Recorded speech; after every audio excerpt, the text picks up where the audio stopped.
can only be attributable to human error. You're entering Paranormal. He meddled in things that you keep before. He meddled in Slug. things. He meddled in things. Where will we go next? This phantom from another time. No one, Mr. Mulder. That's it, man. Game over, man. Game over.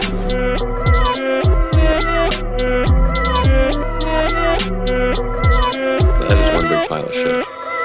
Hi, I'm Alex Daikaiju, I'm Eli Watson. I'm Carrick St. Laurent.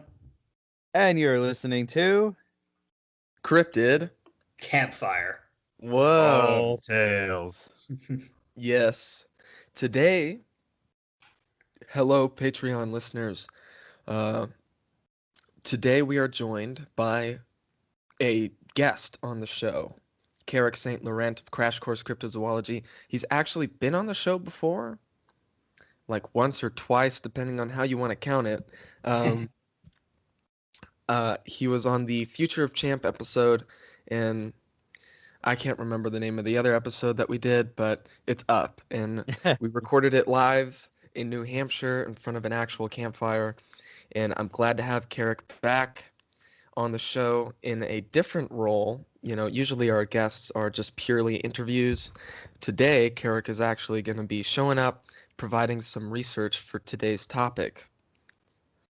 Yes, indeed. Today we're going to be discussing the ROPEN. Oh, yeah. So what is a ROPEN? What does a ROPEN look like? Well, a ROPEN essentially matches the look of a at least bird-like flying animal. There's definitely some contention over whether or not the animals, if they exist, are actually birds, or as some sightings seem to suggest, flying reptiles similar to pterosaurs. More often than not, instead of actually being seen as that, though, they're witnessed as these kind of light anomalies in the sky that many attribute to bioluminescence. Mm-hmm. Which is pretty interesting. Hold on, I'm trying to find. I have a description here provided by a missionary to Papua New Guinea, and I can't find his name. I only wrote his last name down. Why? Well, what's his last name? Bloom? His first name was most likely Orlando. Orlando. The missionary Orlando Bloom. Or maybe it was Judy. Judy Bloom. Oh my. Are you there, Ropin? It's me. Jim Bloom, Jim Bloom. missionary All in right. Papua New Guinea. And at the time that this description was taken down, he had opened, I think, was it 52 churches in Papua New Guinea? Guy was busy over there and basically lived over there. Yeah, that guy was dropping churches left and right like they're going out of style. Yeah, oh yeah. So he describes that the Ropen is seen in Papua New Guinea, Umboy Island, and New Britain Island. Which, funny enough, New Britain Island has another island to the north, and they call it New Ireland. That's funny. Anyways, Ropens have a wingspan of about 10 to 20 feet. They have bat-like wings, long body, tail with a flange, pelican-like bill, and a comb on the back of the head. Bloom believed there to be two kinds. There was the dark-colored with dark gray or dark blue spots, and the darker ones have a reputation of killing natives. And then there's the other kind, which is tan brown with dark spots. Interesting. And this is the most interesting part. I'm sorry. Carrick, you brought up the bioluminescence. And he says, Jim Bloom says that the bioluminescence may relate to secretions that drip from the creatures as they fly. And the secretions are said to burn human skin. Whoa. That's Yeah. interesting. And I've never heard of it before. Let me take this opportunity to thank y'all for watching Cryptid Campfire and ask that if you enjoy our shows, please subscribe to our channel right now. Like this video and click on the bell so you can be notified each time a new video goes up. And now, back to the show. Right? Huh. Some parts of Pacific, blah, blah, blah. Some parts of Papua New Guinea. I don't know why I want to say the Pacific New Guinea, but Because but it's the Southwest Pacific, I guess. yeah, I guess, and I have it written down as PNG in my notes, so I just like my brain's like Pacific New Guinea, but it's so some parts of Papua New Guinea it is worshipped, and in other parts people don't want it disturbed, and in still other parts people are merely curious about it. Hmm. That is really interesting, and it kind of brings up this really kind of immediately interesting point, I think, which is that this obviously this guy who writes down these descriptions was a missionary, and there's kind of a lot of controversy around the subject of not just the Ropen, but of dinosaur sightings when it comes to people who are creationist. Sure. What's interesting though is that there is kind of this idea floating around that maybe the Ropen's been fabricated by that, but as we've kind of compared, even though it's a bit hard to decide because the tribes that have different mythologies are in such close proximity to each other, so it makes the mythology kind of hard to read. There are different names for this thing across different tribes. Sure. And Yeah, we'll you get into mentioned. that. Yeah, Um, go ahead. I did want to say this though. Jim Bloom, as you said, he's a missionary. His mission objective was to convert people to a different religion. He wasn't researching the Ropen at all. He Right. knew this. He knew all of this from experience and meeting people who talked about the Ropen. In fact, he witnessed the Ropen himself at one Mm, point in his life. Whoa. Yeah.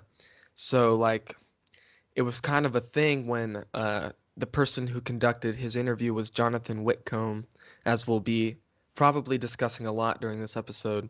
mm. But like I said, his mission objective wasn't to, you know, push this creationist agenda. He was just like, hey, look, there's these things that the natives have seen that I've seen myself. And this is what I know about it. And that's Mhm. kind of the end of his involvement with it. But yeah, so I just want to talk a little bit about the location of where the Ropen lives. As we mentioned, Papua New Guinea, Mm-hmm. uh, which is actually only half of the island of New Guinea. Mm. I didn't know if you knew that.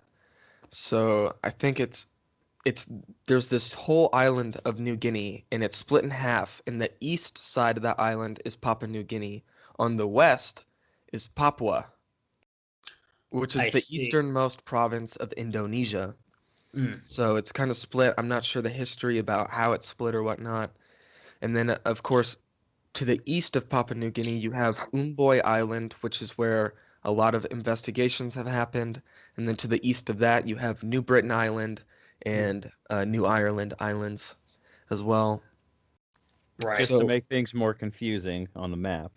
yeah, yeah. So Papua New Guinea is actually one of the most culturally diverse countries in the world. Yeah. Uh, and it's also one of the most rural countries in the world. So only 13.25% of its people live in urban centers, as opposed to the United States, where 80.7% of the population lives in cities. Mm. Mm-hmm. All right. Well, So I was gonna say, for reference, because I know we talk about on the show a lot, like different locations, all these amazing areas where these cryptids and these strange things are, and I've always heard of Papua New Guinea, and it's like, oh, that's I mean, it's got a nice roll off the tongue, Papua New Guinea, what a nice Mm. phrase. Uh, it's right above Australia for reference. oh Mm. yeah, there you go. I'm glad you said that. Ooh, thank you. Uh, So. Australia, very diverse area, so a little island above it. Got even crazier things going on. Well, right. yeah, that and the geography of Papua New Guinea is pretty insane. It's this wonderful combination of mountainous and jungle. Mm-hmm. Yes, it's one of the least explored culturally and geographically um, countries in the world. Mm. It's there's numerous groups of uncontacted people, and it's believed that there's many undiscovered plants and animals in the deepest, like most unexplored parts. Mm. Um, But like we were kind of hinting at, mythology-wise, and the difficulty of Papua New Guinea is that there's 151 known languages spoken there Right. Whoa. among 8 million people. And let's see. So get this. All right, so this is going to get really technical for a second, but please bear with me. The area of Papua New Guinea is 178,000 square miles, with a population most recently 8.9 million. Right. The state of California, which is the closest in size to Papua New Guinea, is 163,000 square miles, and it has a population of 39 million people. Whoa. Wow. So just imagine the state of California with 30 million people less. Wow. Sounds like heaven. Yeah, right? Yeah, it's pretty nuts, but I mean, that's when we're talking about Papua New Guinea, it's actually a pretty big place, and there's not a whole lot of people there. So, Yeah, right. Which of course lends itself to how much, room something has to grow pretty big out there. There's not a whole lot of human intrusion in the areas. It's not like it has to get smaller to accommodate a smaller habitat or anything. right. Pretty interesting. So, where does this take us? Oh, wait, can I share some names for the Ropen that I found? Yes, of course. You have to. Yes. Now. So, obviously we have Ropen, which in some tribes, Ropen just means bird. Yes, right. So sometimes it doesn't always refer to the pterosaur-like creature. We have the Duwas, Right. which is sometimes, I guess on the internet, supposed to be a different species or it's different from the Ropen, but it's not. It's actually just a different language for the same thing. It's there's the Seklo Bali, the the Kundua, Indava, Kor, Wawanar.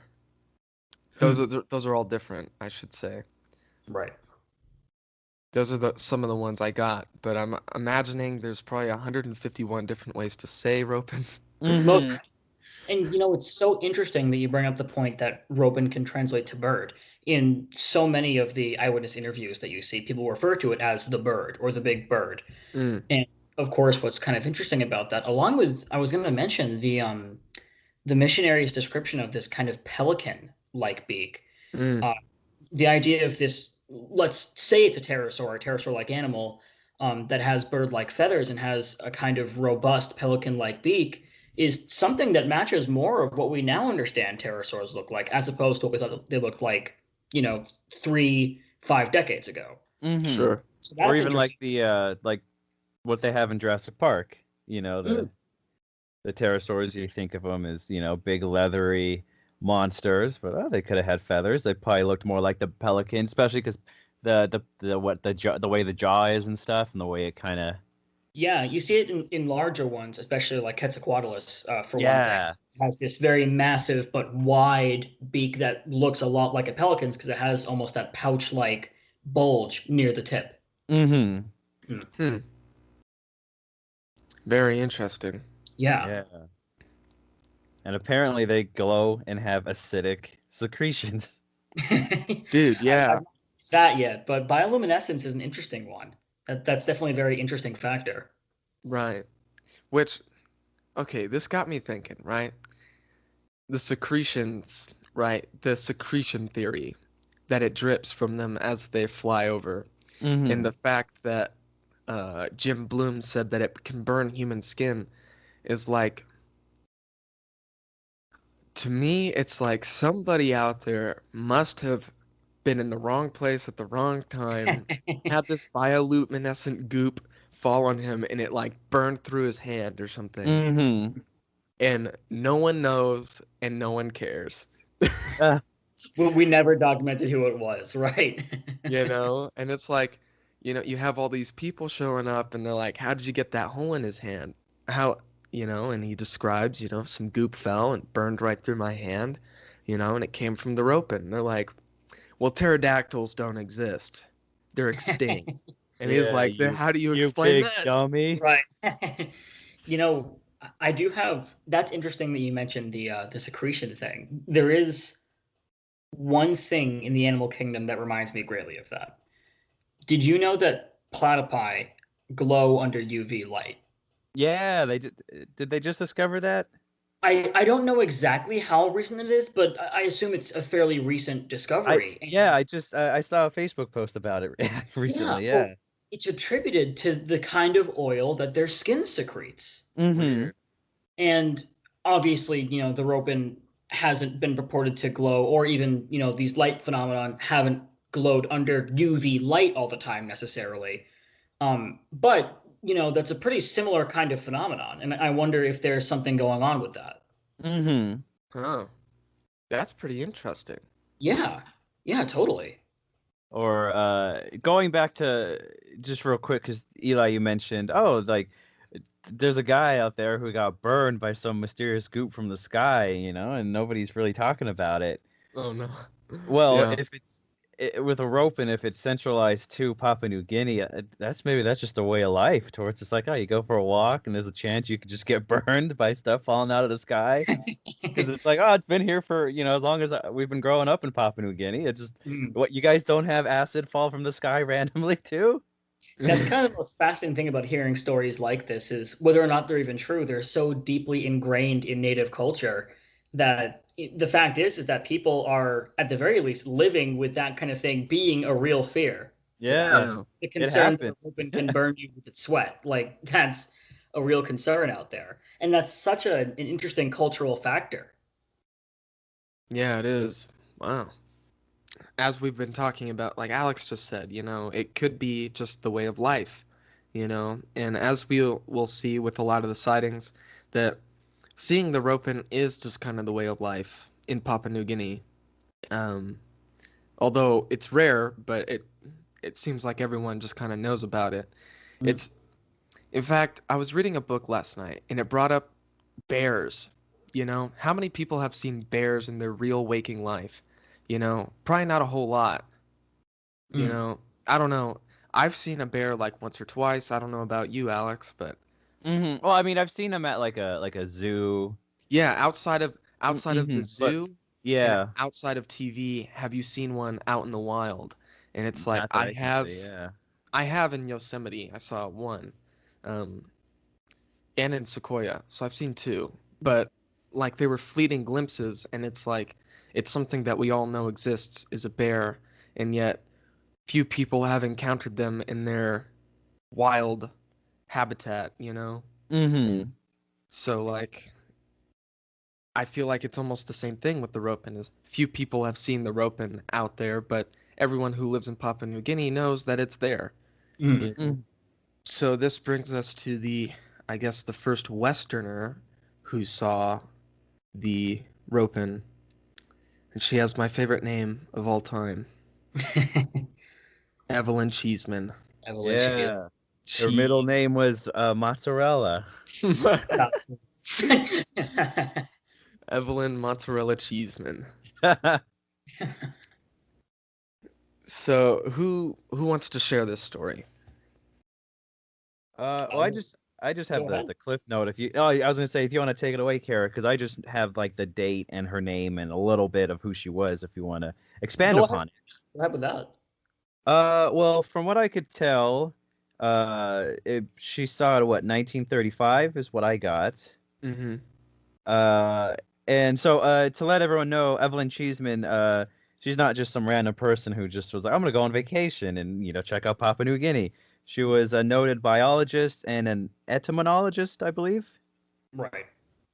which I think is the study of bugs. Is it really? Yeah, Yes, indeed. we got bugs in our cheese. Yeah. And Yeah, gross. what a combo. Let's see. Oh, and she actually saw, so she mentions them in her book, The Two Roads to Papa, published in 1935. And she described baffling lights that lasted about 4 or 5 seconds. And I guess that's the phenomenon that people attribute to Ropen. We were talking Right. about the glow. is, and I is that all? That's all I have is that That's she experienced the essentially lights. that's Yeah. basically it. Yeah, her focus was mostly on the lights. I don't know if we have her thoughts on the whole pterosaur idea. Uh, I know that there is one source that said kind of vaguely that she quote unquote saw a ropen, and I don't know if those are her exact words. Obviously, I'm not sure what the quote in her writing say. She definitely at one point believed to have witnessed and studied ropen lights, and her only published conclusion that I know of was that she didn't think they were man-made. Mm-hmm. What she thought was making them is kind of, I don't think that's recorded. Um, because she didn't know. So, Probably. well, here it is. So she actually asked the natives about what those lights were, and they Hmm. refused to say anything about it. Hmm. So I don't even know if she was introduced to the concept of the ropen because the natives didn't want to talk about it. Right. And it's interesting that she's an entomologist, because I guess I didn't know that was the study of bugs. But a lot of people will try to attribute this sighting to fireflies, You're right. Mhm. Right. right? And there's a number of things that's like wrong with that, obviously, because I have this quote here from Whitcomb's book, Searching for Ropens and Finding God. But in the light of the following day, she stood on the veranda exactly where she had stood at night, with a post showing her where the lights had been, Mm. close to the top of a particular mountain ridge about 3 miles away. She saw they'd been strung out over 2 to 3 miles on a horizontal line above the tree canopy. Hmm. So I would imagine that even an entomologist would be hard pressed to see some fireflies from 3 miles away. Um, Yeah. Or mistake fireflies that were close for being 3 miles away, for that matter. exactly. Right. And obviously, the 4 to 5 second. I'm not an expert on fireflies. I'm not sure if they go out and in. They pulse essentially. Yeah. Oh, Mhm. okay. It can last for a few seconds. It usually doesn't last for, I think, as long as 5 seconds, but obviously 5 seconds being such a short time frame, can feel like 2 or feel like 10. So Yeah. I think definitely the size relativity is kind of what gets into play there. This is somebody who studied insects for a living, and doing that surely had an idea of depth perception when looking out for insects. So it doesn't seem logical that she would see fireflies on a tropical, area, no less, which surely has, some form of glowing bug, and would immediately jump not to glowing insects, but to giant lights in the sky strung out over 3 miles. It doesn't seem like a thing that she would jump to. Mm-hmm. And she was well respected in her field as well, so she was no Mhm. joke. Mm-hmm. Yeah, that's the thing is, with the article I found, they're like, oh, she's not just somebody off the street. Like she was like respected. So when she Mhm. came out, it was like, hey, I found these like weird things. They're like, oh, that Right. is something important. Mm. Yeah, that's kind of I would say the most interesting thing about the Cheeseman testimony is, for one thing, she analyzes it like how you'd expect a professional to analyze it. She doesn't go right to pterodactyl. She doesn't go right to, giant bug or something like that. She says, "Hey, I don't know what this was, but I don't think people were making them." And Mhm. that's about as much as you can empirically say in that kind of situation. So she wasn't jumping to anything, I wouldn't say. Um, it's also interesting to note that she wasn't a creationist. She was a very scientifically, I suppose you could say, somewhat atheistic minded person. Mm. So, again, kind of breaks a bit of the mold of the whole narrative that this is something that was dreamt up by creationists. It's probably been added to by creationists, but certainly not created, little joke there, by them. Mm. Yeah. Yeah. But I guess that takes us to the bulk of this, right? Which is Mm. what The Jonathan meat David Whitcomb, potatoes. Jonathan the David meat and Wilson potatoes. himself. The reason why they say it's dreamt up by creationists is this man is a creationist. He has some things to say about evolutionary theory and whatnot. Um, Well, I guess before we go, what is creationism? I guess we should not say what that is, so people Oh, at sure. So, home yeah. know what we're talking about. Hmm. I suppose it's a very broad umbrella term in some senses, but it's um, to some extent kind of just the act of being either mono or polytheistic. Um, Someone who's a creationist holds the belief or has come to the conclusion that there is a deity like force or deity like forces at play in the inception of the universe and therefore all its components. Mm-hmm. Right. Right. I guess we should explain pollination first, actually.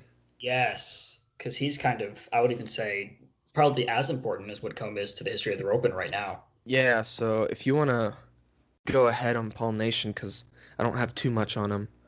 Sure.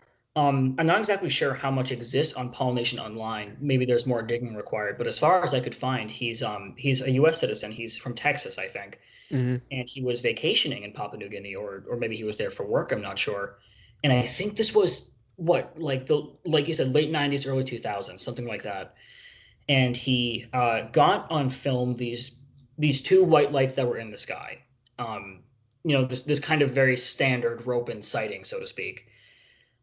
But what's interesting is it's one of the only pieces of cryptozoological footage that has actually been examined by real professionals. Whitcomb and Nation had this taken to a physicist at oh I don't think it was a Texas University. I think it was something more northern, but somebody who obviously dabbled in a science that has a lot to deal with how light interacts with the physical world, and they got some pretty interesting conclusions from that person. They had a very thorough study of Pollination's footage, so that's kind of why Paul is significant. Yeah. Hmm. In 2006, he got even more footage. I know in the late 90s, he went around Papua New Guinea filming interviews. Hmm. In fact, he interviewed Jim Bloom at one point. Oh, really? Yeah.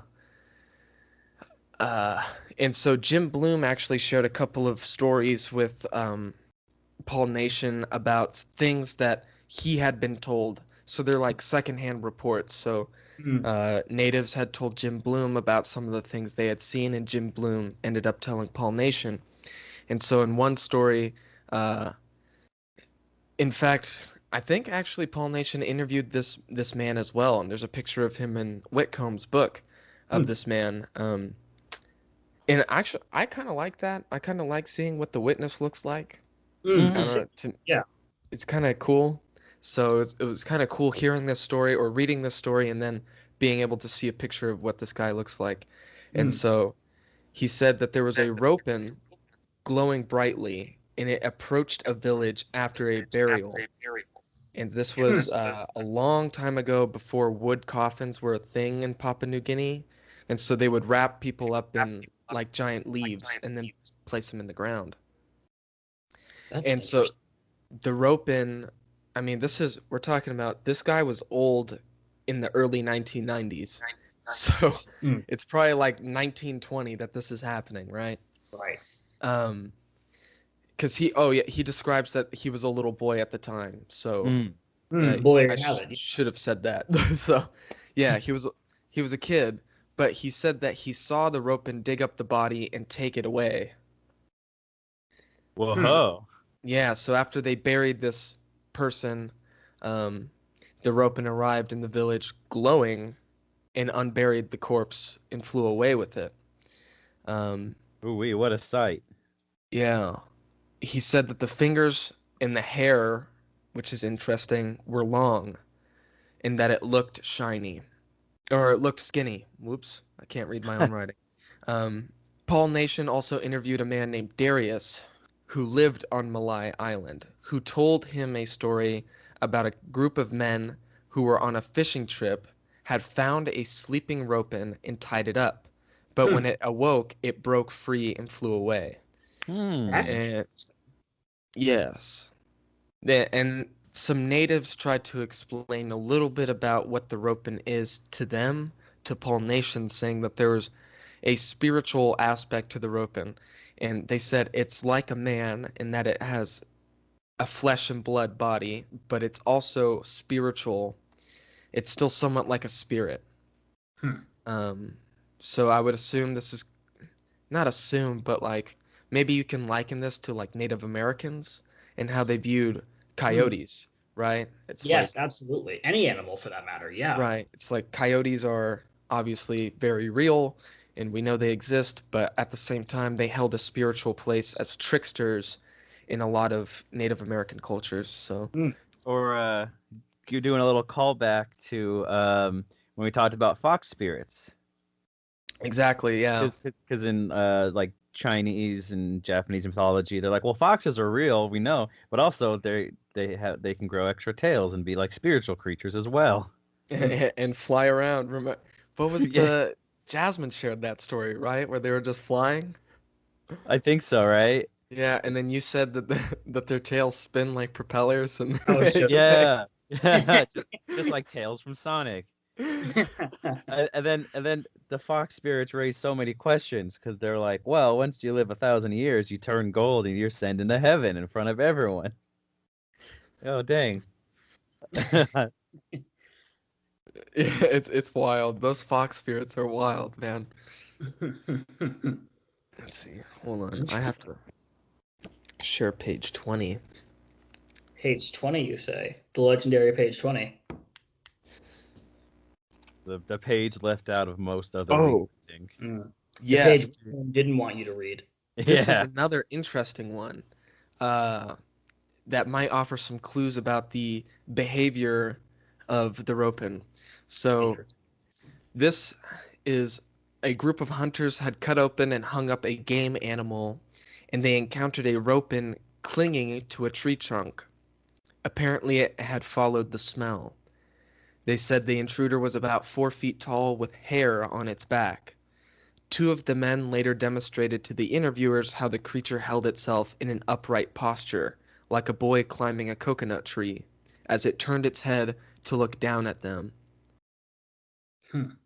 So, another thing, I guess we should discuss this now, but another native of Papua New Guinea is the flying fox. We were just talking about flying foxes' Yes. spirits.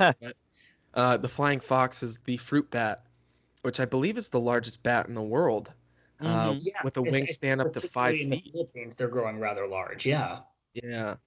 And in fact, Jonathan David Whitcomb talks about the first time he went to Papua New Guinea when he stayed in his hotel for the first night there. There was a tree outside his window, and hanging from the tree branch just outside his window was a flying fox. And it was just kind of looking at him, and it freaked him out because he was like, first of all, it's ginormous, but apparently they're kind of curious creatures also. Right. So, but like all bats, they hang upside down from trees. They don't cling to them like as what's just described. Right. That's interesting. Right. Hmm. Yeah, I really want to see a flying fox. I really do. The photographs are they're the kind of photo that you look at and you're like, I know that this is real, but it doesn't feel real. It's so enormous. There are some that look like they're the size of like they're 5 feet tall, which is incredible. Yeah, they're huge, man. It's incredible. They're the size of children. Yeah, that's going back to the age-old rule of science. There's two types of every animal. There's your normal, regular kind of animal, and then there's your mega variety. I think, Carrick, for context, was it the Kraken episode, Alex? Yeah. Yeah. There was some French dude who said that there was the octopus and the mega octopus. And that was, and apparently he referred to squids as octopus as well and refused to call them squids for whatever reason. Differentiate between octopi and squids. No, but we kind of came up with the joke that there's always two kinds of an animal. There's the regular animal and then the mega animal. The mega one That's funny. is like 5 times the normal size. Maybe that's like the Godzilla thing. Marine iguana is just the normal Godzilla. Godzilla is the mega marine iguana. Oh yeah, which was caused by French radiation in the 90s. Exactly. Exactly. There you have it. It's all the Fr- French. It's coming back. French radiation. Yeah. New kind of radiation. It's called French radiation. Yeah. It's always Oh, smoking boy. a cigarette. Giving you a dirty look at its eye. Anyways, oh, another thing about the flying fox is that the natives of Papua New Guinea do differentiate between a flying fox and the And a ropen. They know. Yeah. Yeah, as you would expect as people who live on the island. Well, Yeah. that's interesting. It kind of solidifies the whole like this is a bird or bird-like thing of some kind if it exists, obviously. Mhm. We seem to be able to deduce that there is some kind of light phenomenon going on, Yeah. which is kind of the justification, I think, for all the investigation. It really is definitely, from a scientific perspective, very, what would you say? I guess you would say troubling to some extent that there just exists nothing for the pterodactyl or pterosaur-like animal angle or hypothesis, you could say, except for eyewitness testimony, which is kind of Jonathan Whitcomb's, the guy we're talking about, obviously, his area of expertise, you could say, was eyewitness testimony. yes. Well, I'm glad you brought that up because I have an eyewitness testimony from 1944. Oh, I know this one. Yes, this is Do you? very interesting. I think I do. So this was this person reached out to Jonathan David Whitcomb via email and then later followed up with an in-person interview, and there's a picture of this man in the book. It was a The World old War II pilot, right? Mm-hmm. Right, that's him. And so I'm gonna read some of this email and then explain some other things. But his name is, I think, Dwayne Hodgkinson. That's him. So this email was received in 2004. And it begins, in 1944, I was stationed in Finschhafen, New Guinea, with the U.S. military. While there, I made several trips into the surrounding native villages with a friend of mine and a native guide, provided by the Australian government. On this one particular trip, we had the wonderful opportunity to witness a pterodactyl take off from the ground and then circle back overhead and to the side, giving us a perfect side view which clearly showed the long beak and appendage protruding from the back of its head. And then he says, in parentheses, just like the ones that Fuzzy used to ride in the comic strip Alley Oop. It was a big one. Okay. It was a big one. I have a Piper Tri-Pacer airplane, wingspan of 29 feet, and it appeared to be about that size. The frequency of its wing flaps was about 1 or 2 seconds. With each flap, we could hear a loud swish, swish, and the plants in the brush immediately beneath its path, or beneath its takeoff path, were deflected by the downrush of air. I have not told many people about this, as, of course, prehistoric creatures simply do not exist. So he later told Whitcomb more in the follow-up interviews. So apparently he was walking through this trail with a native guide, and he and his friend stopped in a clearing, and that's when they heard a crashing noise in the brush, and when they looked up, they saw on this hill that was right next to him, the creature just took off into the air. So it was above them already. And they said that a wild pig, which had noticed the noise, ran downhill. Hodgkinson says he doesn't remember much about the tail because he was focusing on the head. And he said that he described the creature as dark, the neck was long, and the head appendage was about half the head length. He said that the mouth, or I guess the head crest and the beak were long and narrow, parallel to each other, and in flight almost parallel to the neck, which will come up later. He said that he saw that the creature was running for several steps to get airborne, and that the tail was indeed a tail and not legs. Hmm. So we don't know much about the tail, I guess, from this report. Interesting. Yeah, That's pretty wild. Yeah. indeed. Yeah, that is.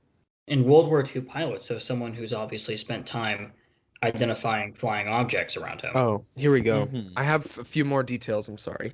Go ahead. The sighting occurred about noon. So this was like broad daylight. It was not dark at all. And they first assumed it was a bird, but when it circled and it was above them about 50 to 100 feet above them, it presented a perfect side view of itself. And it was obviously not a bird. Wow. He said that it was dark but not black, perhaps a dark brown. The feet were tucked up to the body. And he said that the head was similar to the length of the neck, so about 3 to 4 feet long. And he said that the tail was at least 10 to 15 feet long.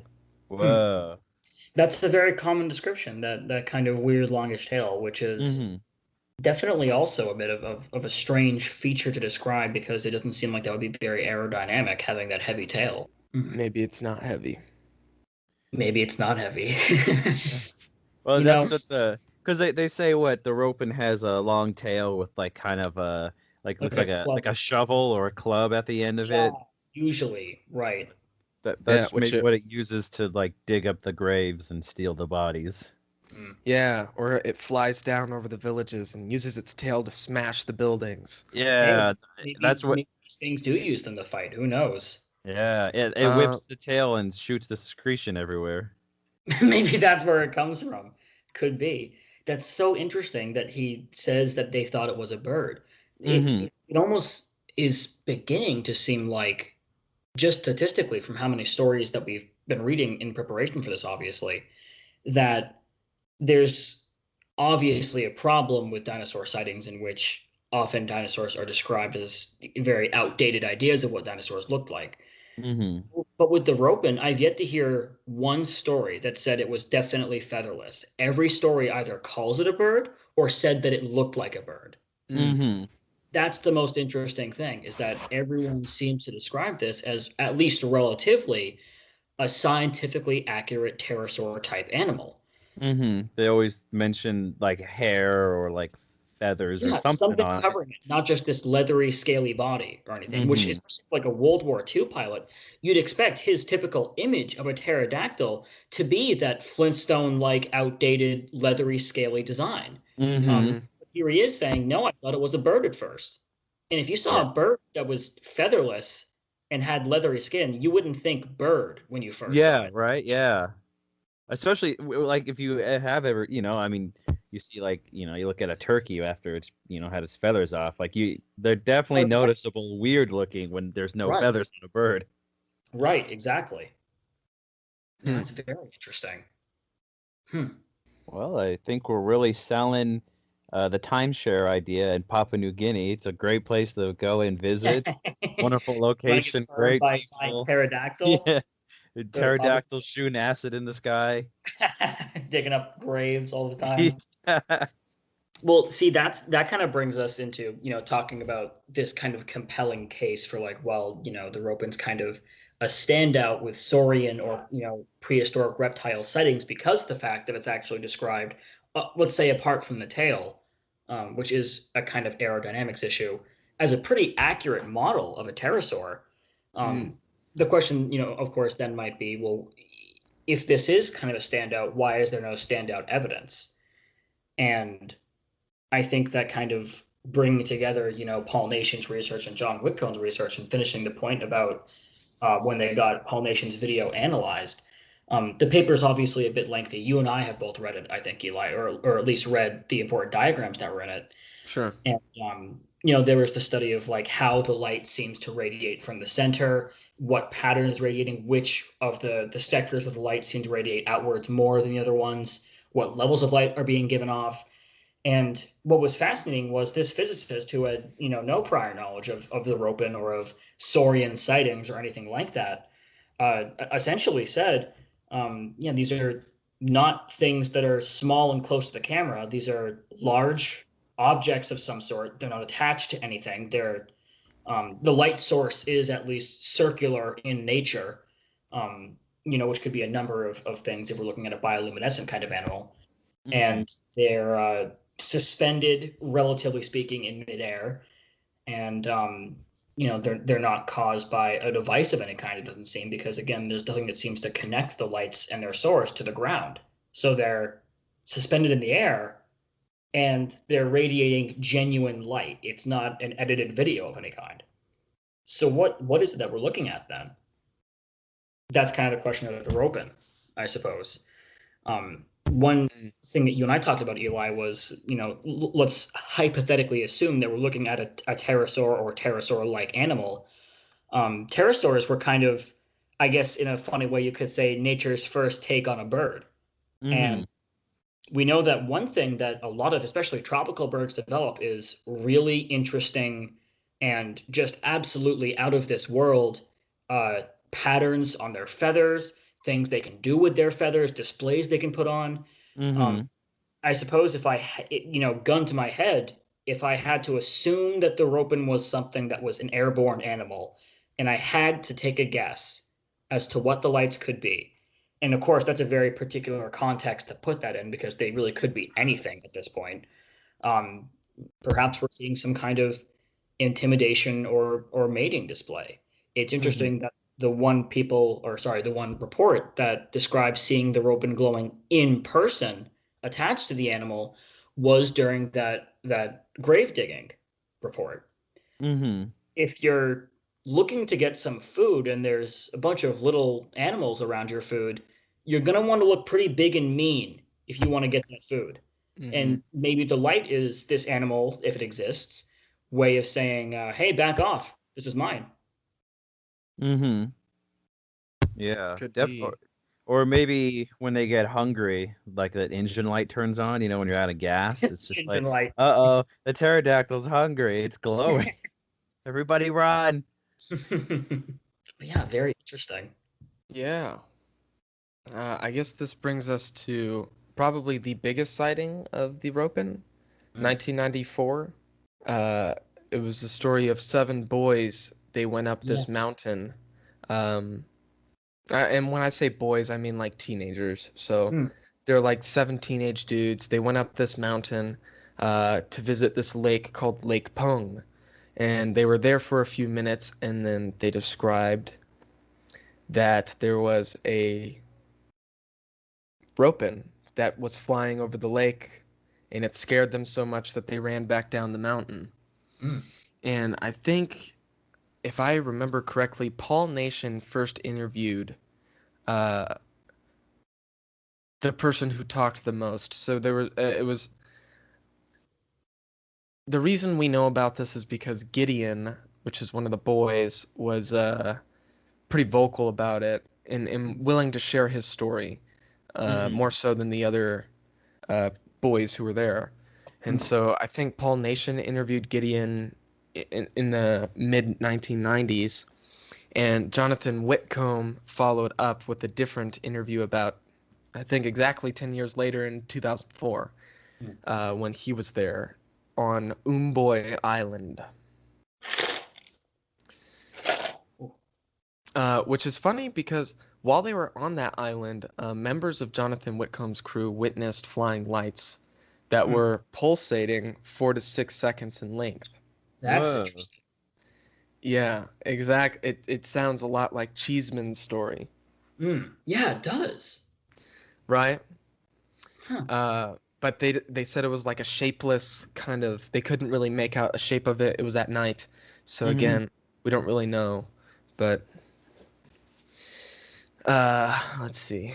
So there's actually a video of Gideon that's online. Was that on Whitcomb's channel? I think I've seen the interview. Yeah, it's on his YouTube. And I found it through his website. He's got like pictures from his expedition videos up on his website, but they're like uploaded to YouTube, so they're just linked. Okay, got it. Yeah, but So basically, Gideon just describes going up this mountain and going up to Lake Pung, and it was in the middle of the day as well, similar to the World War II veteran sighting. And they stayed there for a couple of minutes before the ROPEN appeared. Yeah, so it was one with a wingspan of about 22 feet. He says 7 meters. He said, let's see, hold on. He said the wings were like bat-shaped. He said the tail, yeah, he said the tail was also 7 meters long. So just as long, just as big as his wingspan. Whoa. Interesting. Yeah. He also said, Whitcomb asked if there was any feathers, if he had seen any feathers on it. To which Gideon replied that he had not, that it didn't have feathers. Interesting. Okay, so there we have one report with no feathers then. Huh. Yeah. So then Whitcomb followed up, was like, so then was it just skin like the flying fox? To which Gideon nodded yes, it was just skin like that. So a leathery look to it, I guess. Gideon said that its mouth was like a crocodile, which is obviously very different from the pelican-style beak. Yeah, and he knows what a bird looks like, obviously. So he would say beak if he meant beak. That's interesting.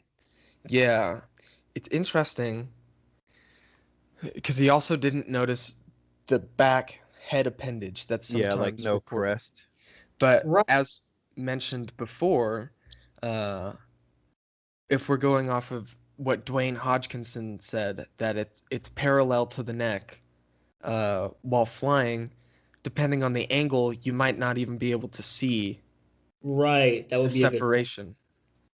right. Yeah. Hmm. And then he said once they saw it, they just left because they didn't want to hang around. Yeah. But Fair enough. yeah, so there was no mention about like a diamond shape at the end of the tail. And in fact, what's the name? Gideon drew a depiction of the ROPEN out. And that's kind of interesting. He just drew it in the sand. It's a very crude drawing, but Whitcomb has pictures of it on his website. Okay. Ooh. Yeah, and it's also in a video, I think, as well. I should rewatch that. I must have misremembered it. Yeah. Yeah, I don't know. So Whitcomb also interviewed Wesley Coro, who was Gideon Coro's brother, and also another guy named Mesa. I don't have it. Oh, Mesa Augustine, and they were all interviewed completely separately and said the same thing. But well, actually, Mesa asked. So, gosh, how do I say this? Whitcomb basically said that he forgot to ask Gideon about the tail. Okay.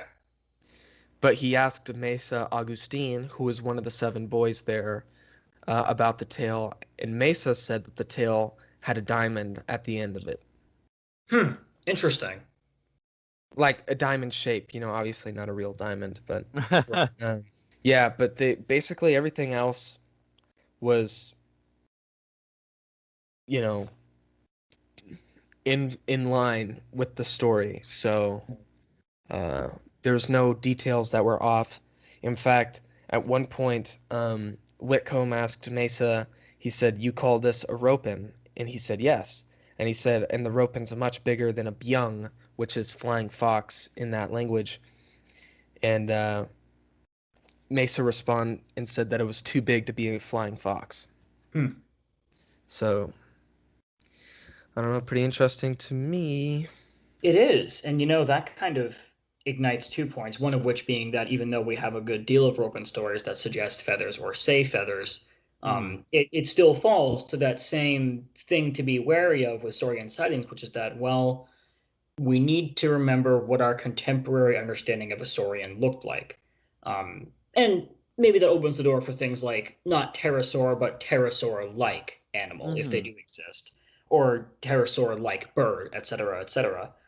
But what that kind of also segues into, in a way, is the the discussions that we do have in the fields of paleontology about similar subjects. I posted recently an article in the Facebook group that I have about this kind of newly ignited debate on whether or not pterosaurs had that feather-like fiber covering all over their body, or if the feather fossils, I guess you could say, that we're finding are scattered feather fibers from just the wing membranes, and that they didn't have feathers all over their body.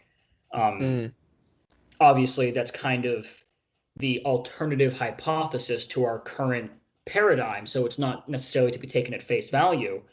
But it brings up a somewhat interesting point, and our understanding of what we think is correct changes pretty constantly. So we definitely assume for now that pterosaurs had feathers because it seems to be the most likely option.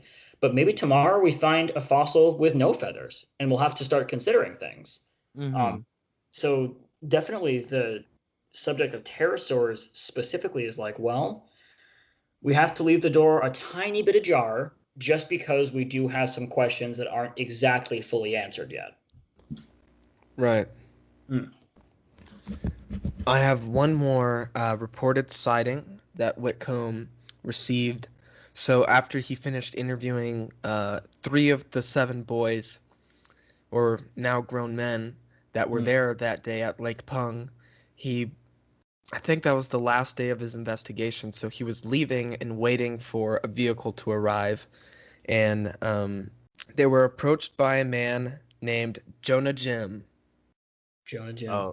I love that. I love That's the a name. Movie series like in the works. Jonah Jim. Jonah Jim. Jonah Jim in the search of the pterosaur in Papua New Guinea. The Curse of the ROPEN. Yeah. Dude, yeah, Jonah Jim and the Curse of the ROPEN. Whoa. We just created the next Indiana Jones. We did. Call Chris Pratt right now. And shoot him. He ain't playing Indiana Jones. I think Alex and I feel pretty strongly about that. Well, playing Indiana Jones, he'll be playing. I forgot the name already. Actually, what was it again? Jonah Jim. Jonah Jim. There we go. Jonah Jim Jr. Jonah Jim Jr. Dude, that's the thing though. Is like the next Indiana Jones movie should not be Indiana Jones. They should do what they did with Rocky and Creed. You know, to where it's some some new guy, but Harrison Ford's still Indiana Jones, and he's kind of passing on the torch to the next generation. That way, you don't anger anyone, but you can still make a bunch of money.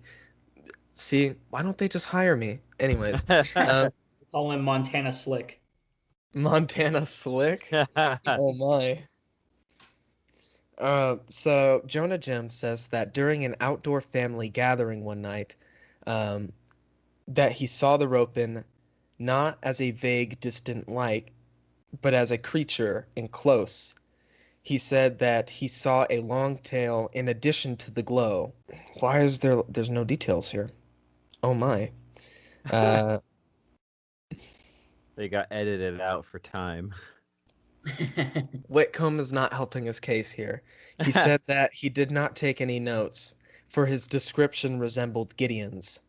But later I would realize how important was Jonah Jim's testimony, and then does not share any further details. But I guess Jonah Jim also told them about a lady pilot who, many years earlier, had photographed a ROPEN. And she took the photo while the creature was close to the plane she was flying, and that the photo is still possessed by Jonah Jim's father.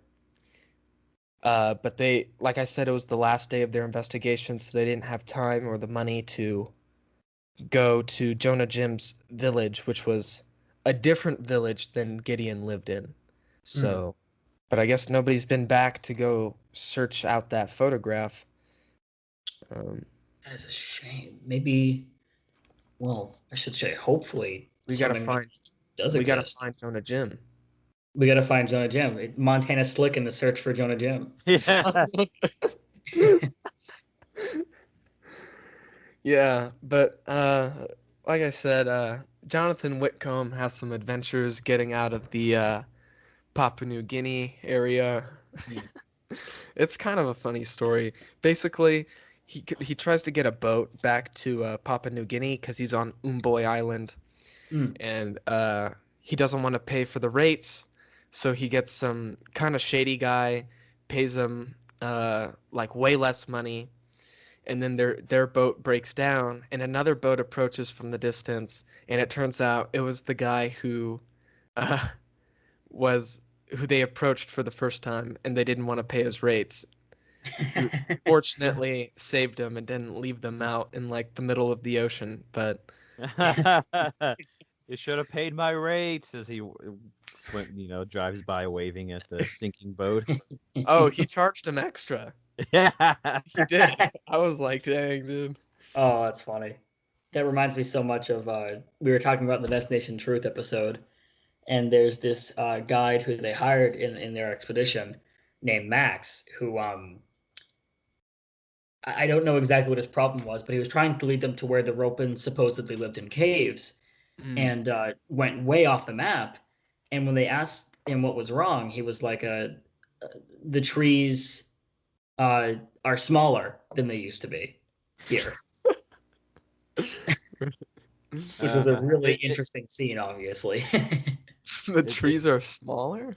Yeah, it's he said the trees were not like this before; they were huge. hard- Not that they were missing, that they were smaller. There's too much condensation and humidity in the jungle, and the trees are starting to shrink. Maybe he was a little boy when he went there, and he just didn't realize how tall he got. Yeah, huh. Yeah, Yeah. so there was another second expedition in 2004 that was led by Garth Guessman and David Wotzel. They interviewed missionary Jim Bloom again, and they got his sighting. So Bloom's own sighting occurred in 1996, and it's Wow. not, particularly exciting by any means, but he saw on a jetty by a mangrove swamp a form, and it was a rhythmically pulsating light that was about 1.5 feet high and almost a foot wide, and that's it. That's interesting because that's kind of a lone, just a light event. He Huh. saw it was in a form as well, so Oh, okay. there's Interesting. a greater shape there, but I don't think he could make it out. Mm-hmm. Oh. It was at night, you said? Yeah, at night, yeah. Hmm. And I'm imagining there's some fog involved. I don't know. I picture it's very eerie scene in my brain, but Mm-hmm. Well, of course, being Papua New Guinea, it's you've basically flipped a coin as whether or not there's fog that day. It's a pretty high chance. yeah. It's a rainy environment. Yeah, that's an interesting report. I've never heard of that one. Huh. Yeah, and here's also something interesting. During this second expedition, Guestman and Wotzel were informed that the Ropen carry giant clams inland. Hmm. In fact, I said this name before. Seklo Bali is another name for a Ropen. Right. And so the people who told them that they carry giant clams inland told them that Ropen just means bird, like regular bird, like Right. any old bird you would see. They call the Ropen a Seklo Bali, which means one who carries its bed. And so Whitcomb was saying that perhaps from, up in the air, if you see something, basically a pterodactyl carrying a giant clam, it looks like it could be a bed or something. I'm not sure. I'm not really sure. Seems to be a strange thought process, but Yeah, for sure. There definitely is a lot of Papua New Guinea that gets kind of weirdly lost in translation too. There's a specific dialect, and I forget what it's called, but it's actually heavily based on English. it's And you probably know. Talk Yeah, Pisin? something like Yeah. that. And it's Yeah. the one that I know is Glace belong in captain, which actually is directly from glasses that belong to the captain and refers to binoculars.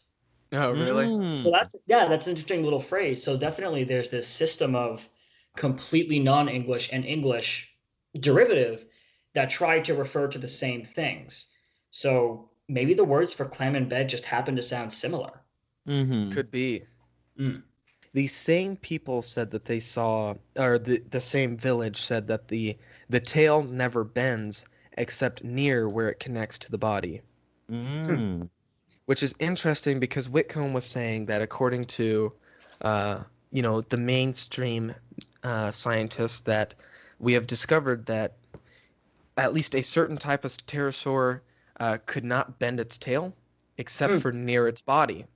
That it was just a straight, that it just stayed straight. It was a stiff tail. Really? Hmm. That's fascinating. Huh. It's always so interesting when reports that have no, what would you say, no knowledge of these discoveries in paleontology seem to really, it's what makes dinosaur cases compelling occasionally. Mm-hmm. Is when you Yeah. find a report that's like, there's no way they should have known that about dinosaurs or about flying reptiles in this case. Or Um, even knowledge at the time. Right. Even maybe the world didn't know at that point. And obviously maybe it's coincidence. And it's more likely to be empirically than not, but it's still such a little compelling piece of data right there. Yeah, it's definitely interesting for sure. Yeah, but it seems like the Ropen, I guess from what I can gather, seems to hang out at lakes, rivers, things like that. Graveyards. Graveyards. Graveyards. Maybe it's just Dr. Frankenstein. That's a Maybe. wacky plot right there. Dr. Frankenstein turned himself into a pterodactyl on Papua New Guinea, and now he has to dig up bodies so he can create himself a new body. That's the plot of the Montana Slick movie. Oh my. Yeah, they get there and they're like, we're looking for they're expecting, We're looking a for the hidden doctor. temple, some jungle puzzles, and then they find Dr. Frankenstein. Does he like have to fold his wings to like pick up little test tubes and things like that? He's like sewn on human hands onto his like wings. He has like gloves they just like stuffed with pebbles in the hopes that he can move it around. I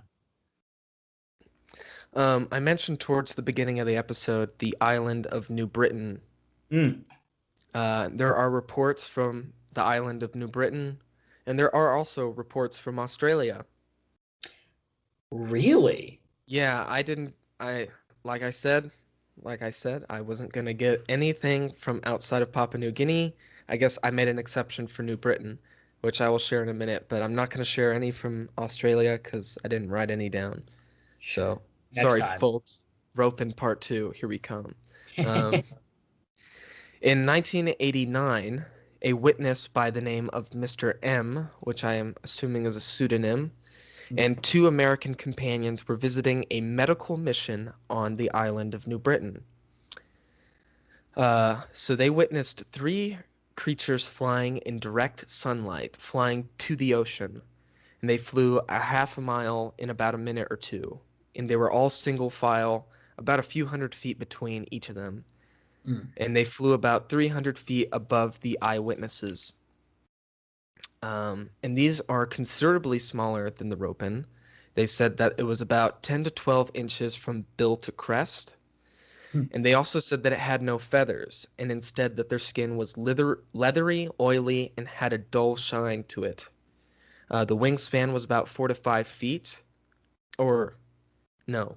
The wing length was 4 to 5 feet, with a total wingspan of 10 to 12 feet. And they said that the mouth was like a spoonbill bird.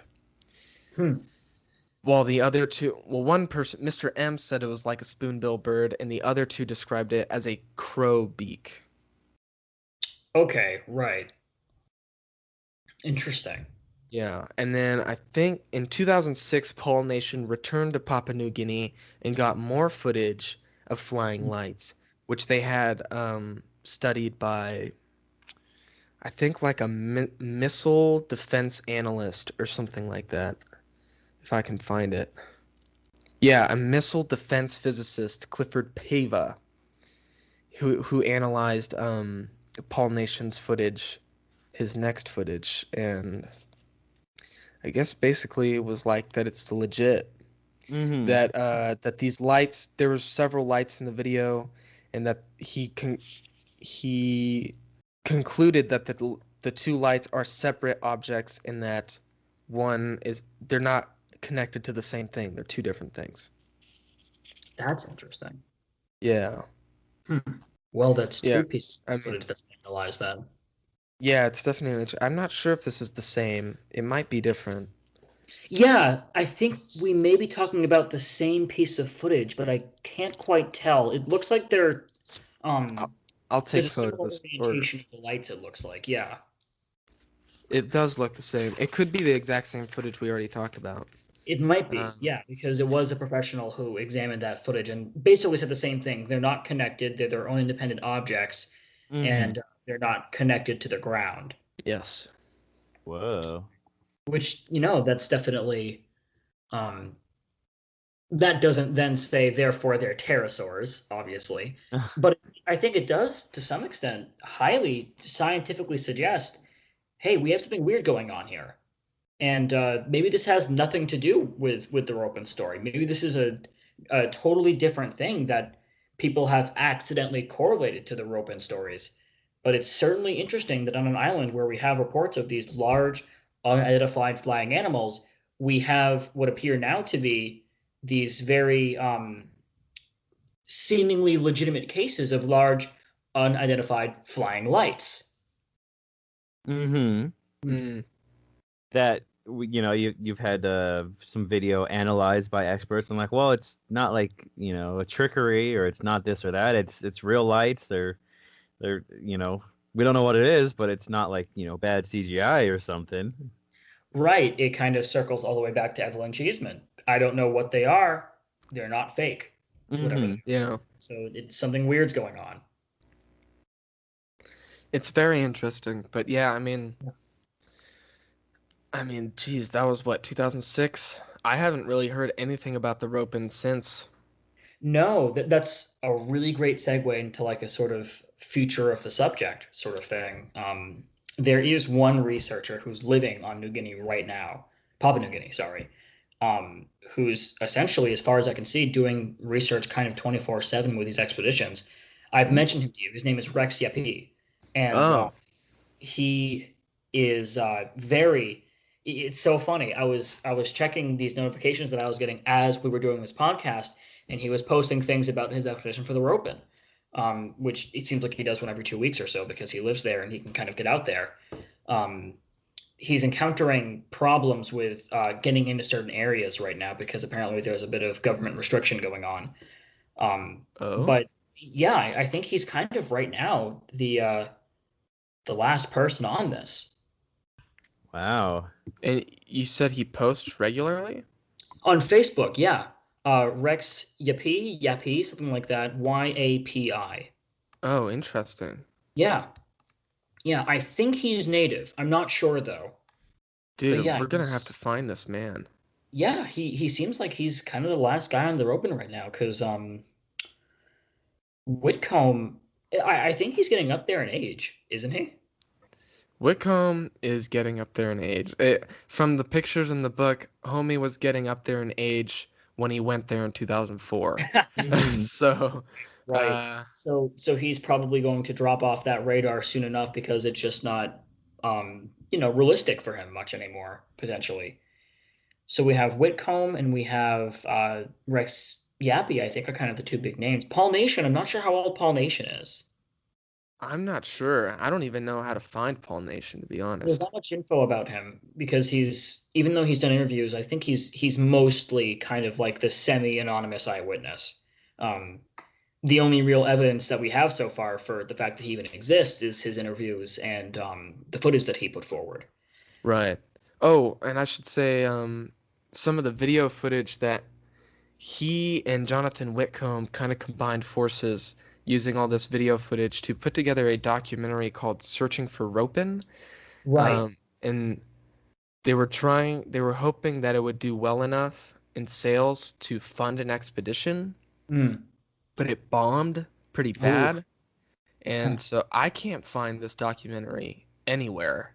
No, no, I never like that. Huh. It's not, and I don't even think there's a DVD. Maybe I'll check eBay, but um, no, I can't find it. So I shot Jonathan David Whitcomb a friend request on Facebook, Mm. and I'm waiting to respond, if he hasn't declined it, I might shoot him a message anyways Mm. and just see, yo, Where's that documentary at? where's that documentary? Show me the documentary. Yeah, hopefully it still exists. That's one thing that has happened with a few documentaries in the field. There's one that I think it came out in the early 2000s by this pretty controversial figure in the Bigfoot field, Tom Biscardi, called Bigfoot Lives. And I actually own one of the copies, and I think it was like the second to last copy that was online in circulation. So there's a few documentaries that are starting to drop off. Mm-hmm. Becoming Really? collector's items. Yeah, well, unfortunately, Search for Open might be one of those documentaries then. Mm-hmm. I know. You ever hear of Roy Mackle? Yeah. Did he have a film? He's made like a bunch of them actually, Huh. and none of them are available anywhere. Weird. R.I.P. man. Dang. I know. So we gotta find these. We gotta track them down. Yeah, that would be great to find something on these. I wonder if there's any forums that talk about the film, because if there's none of them in existence online, that must mean that people bought them. Mm-hmm. There's got to be for some physical copies somewhere, maybe like in an attic somewhere, or There has to be physical copies if they were ever going to sell them at all. I mean, for their profits to have been bad, they must have had. They did. They Yeah. sold a couple. Yeah, But they must have made. that's what I'm Yeah. hoping, Whitcomb might have one still, and I'll be like, dude, I'll buy it off of you, whatever, if you want money for it, I'll give you money for it and send it to make me. sure it's in that 4K though. I doubt it. Remastered. Remastered, yeah. Give me the Criterion Collection release. With commentary by Montana Slick. Yeah. But I think that kind of wraps things up, right? Or Yeah, I think so. That's about all that can be really said on the ROPEN case. Mm-hmm. It definitely is one of those things that I'm glad that we got to talk about the things that we talked about, because as far as I can tell, no one knows that nation footage got analyzed and by a professional, no less, who said, "Hey, I don't know what this is, but it's not fake." Mm-hmm. So that's pretty significant to the case, and not many people know about that paper. yeah. It's Yeah, so I think we can say, at least I think I can say, that the ROPEN doesn't seem to be a story invented by creationists. Mhm. Yeah, I would agree. Did they that's a add little- fuel to the fire? I'm sure they did. But Yeah. this is an older story than that, it seems. For sure, for sure. Well, it's interesting too, as we bring it to a close.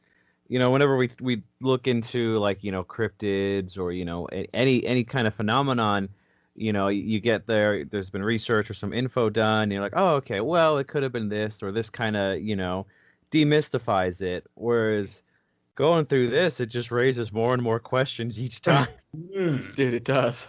Yeah, and that's what a rabbit hole is. That's Mhm. the ROPEN hole. So Yeah. that's it's just interesting to have something like this to where I'm like, yeah, I'm walking away with more questions than I had going into it, because there's just so many. Each factor just adds a new notch in the belt of the ROPEN story. Right. Dude, it's true. It's especially with a lot of the things we've been covering lately, Alex. Mm-hmm. We've been able to walk away and kind of be like, yeah, seems like it's all BS. Yeah, it's like the skyfish scenario. The skyfish scenario, yes. Yeah, this is definitely not a skyfish scenario. That's so funny. Jose Escamilla, dude, can't get enough. That's so weird. I just listened to that episode also, because I wanted to go back to our early episodes, and I listened to that one, and how we ragged on Jose Escamilla, and then Jasmine dropped the bomb on us that he had just died, and we were like, oh. Oh my no! Oh, no. That's Well. just an unfortunate scenario all over. We lost somebody and you accidentally made fun of them after we lost them. Well, to be Wow. fair, the man went out of his way to leave quite a legacy to guffaw at. As long as you were being honest, I suppose. Oh, I mean, this guy's Yes. evidence is more I'm than sorry. questionable. It's He's shooting skyfish in heaven right now. Well, anyways, I guess we'll do our sign off. And I mean, I assume you guys know who Alex and I are. Otherwise, yeah. I would be wondering, how did you sign up for our Patreon? Who are you people? How did you get here? For Carrick, how do we find you online? How do we join your Facebook group? You know, Right. Well, most of the pages that I run are just called Crash Course Cryptozoology. That's the YouTube channel. That's the Facebook group. It's called Crash Course Cryptozoology Research and Education. I have a Twitter that's just CC Cryptozoology. It's not too popular right now, but I also run a blog called the Sasquatch Print Project, where I try to examine various alleged Sasquatch thermal ridge evidence pieces. And I think that's just about all the media that I have out there right now. yeah, and it's good stuff. You guys definitely Yeah. should check it out. Good quality cryptid, content. Yes, for sure. It's there's not a whole lot of good stuff out there, especially in terms of cryptozoology. So It it's a can lot be of- rough going. it's like the podcasts. My rant. Yes. Majority of it's just crap. Anyways, Well, and on that bombshell, we thank you, Patreon people. We love ya. Good night. Bye.